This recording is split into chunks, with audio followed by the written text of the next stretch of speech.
Hi there, I'm Denise Pala, and I'm going to give you some tips to improve your downward loving dog. So as we come into down dog, we sometimes focus too much on the legs and forget the arms and hands, or we focus too much on our hands and they go to slip, and we lose the effect of lengthening through the backs of the legs. It's an incredible pose that you can dissect for almost half a day, but I'll give you a few tips that I found really worked well for me. So as you come into your down dog, begin in a table position. And your table position needs just a little bit of alignment. So the hands should be maybe just a little wider than shoulder width apart. Focus on spreading all 10 fingers nice and wide, and here, press mainly into the knuckles of your thumb and index finger and pinky finger. The hands and arms have a unique energy here, and it's called, and I call it, an isometric energy. So you want to feel engaged in a way, muscular in a way that you're hugging muscle against bone, but you're also almost drawing, magnetizing your thumbs in towards each other, and this will help you to avoid from slipping in your down dog. So see if you can energetically, almost as if you're opening a jam jar out, rotating the hands out, but not physically turning the hands out. Connect to pressing into the palms that way so that the thumbs are drawing in towards each other.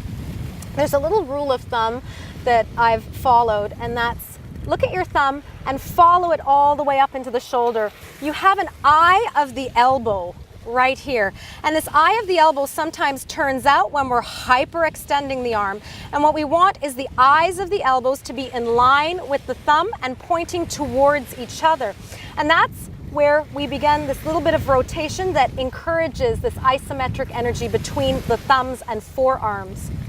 So from here, knees are hip distance apart. Coming into full down dog, tuck your toes under, and as you exhale, begin to send your hips high up towards the sky. Begin by pressing the ground away from you with the palms of your hands as you begin to create length through the spine, and gaze towards your feet. So the gaze begins at the feet and then goes up to the knees and eventually towards your navel.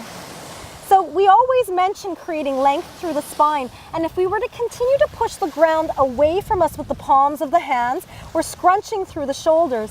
So to encourage more space between the shoulders, begin by bending your elbows, bringing your head almost to the ground.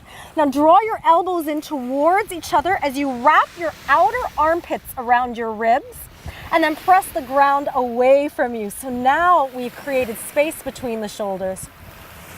As you gaze towards your feet, notice if you feel tension in the backs of the legs, tight hamstrings, take a little wider stance. That's the modification. If there's still tension and you might notice that there is tight lower back, tight hamstrings, keep a bend to your knees. This is going to be your down dog. From here, turn the heels out slightly. This allows you to spiral your inner thighs towards each other and allows your hips and sit bones to open and create a little more space. Shins are pushing out, and from here, press into the mounds of your big toes and to continue to press down through the heels. Breathe and create length through the spine, length down through the backs of the legs. Usually 5 breaths.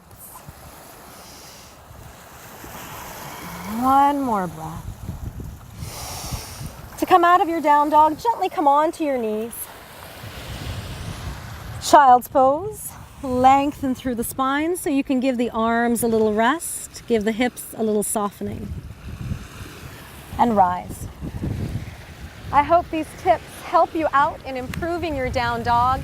It is an awesome, awesome pose, and once you really understand the mechanics of it, it's quite a freeing pose. So thank you.